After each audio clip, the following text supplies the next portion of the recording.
The Galactic Council chambers echoed with the familiar sound of chittering laughter. Ambassador Kethvar of the Zephyrian Empire gestured dismissively with one of his 4 crystalline arms toward the human delegation. "These softbones think they deserve a seat among warriors?" His voice resonated through the translation matrix, each word dripping with contempt. "Their calcium-based skeletal structure is a cosmic joke. One moderate impact and they shatter like glass sculptures." Around the circular chamber, representatives from dozens of species nodded in agreement. The Thrakari, with their diamond-hard exoskeletons, clicked their mandibles in amusement. The Vorthak, whose bones were composed of compressed titanium-carbon alloys, rumbled their approval. Even the peaceful Meridians, with their flexible cartilage-based frames, seemed to find humor in humanity's perceived weakness. Captain Sarah Chen of the Earth Defense Coalition remained seated, her expression unchanged. Her small delegation of 3 humans looked almost comically fragile among the towering armored forms of the galaxy's most feared warrior races. Her bones, she knew, were indeed primarily calcium phosphate, a material that many species in the galaxy considered laughably inadequate for serious combat. Furthermore, Kethvar continued, warming to his subject, their bone density is pathetically low. A Zephyrian child could snap a human femur with casual pressure. How can such brittle creatures expect to stand alongside races who have conquered star systems through strength alone? The chamber erupted in more laughter.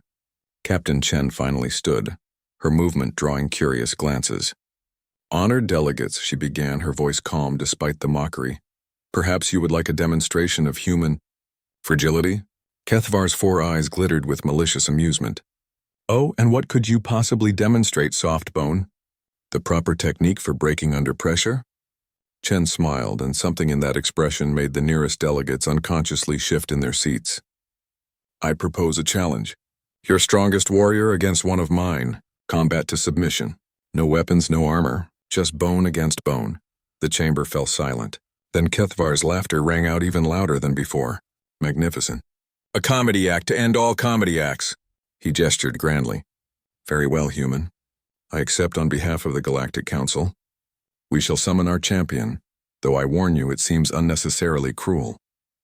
Within an hour, the Council's arena was prepared. Word had spread throughout the station, and beings from 100 species crowded the viewing galleries. This would be the shortest, most one-sided match in Council history. Captain Chen stood in the center of the arena, having shed her uniform for simple combat attire. Across from her, the Council's champion was being led in by a team of handlers.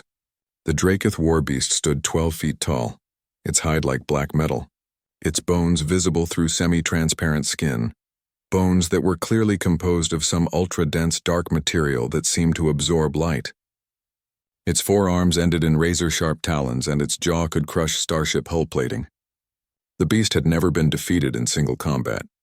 "Last chance to yield, Softbone." Kethvar's voice echoed through the arena.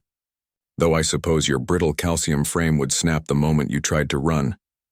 Chen cracked her knuckles, a sound that somehow carried clearly through the arena's acoustics. She'd grown up on a colony world where gravity was 1.3 times Earth standard.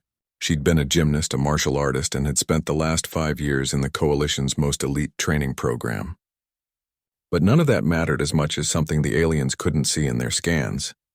The Warbeast charged. What followed defied every expectation in the arena. Chen didn't try to stand her ground or match the beast's strength directly. Instead, she moved with fluid grace, using the creature's momentum against itself. When its massive claws swept toward her, she ducked and rolled, coming up to deliver precise strikes to pressure points her briefing had identified. But it was when the beast managed to grab her that the real demonstration began. The crowd watched in stunned silence as Chen wrapped her legs around the creature's massive arm and began to apply leverage.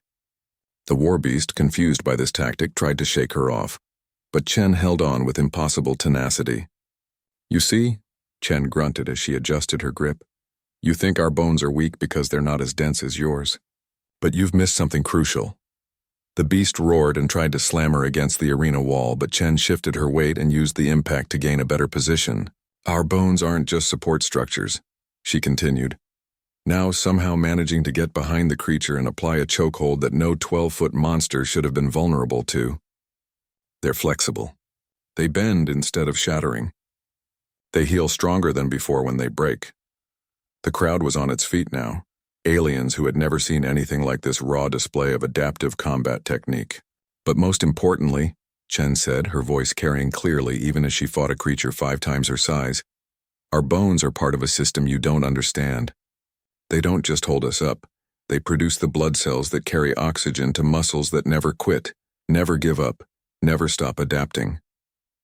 The Warbeast's struggles were growing weaker. Its superior strength meant nothing when Chen refused to fight strength with strength, instead using its own power as leverage against itself. You call us soft bones, Chen said as the mighty creature finally submitted, collapsing to the arena floor with Chen still maintaining her hold. But you never asked why evolution gave us bones that could bend without breaking, blood that carries oxygen with impossible efficiency, and muscles that get stronger under stress instead of wearing out. She finally released the unconscious Warbeast and stood, not even breathing hard. The arena was dead silent.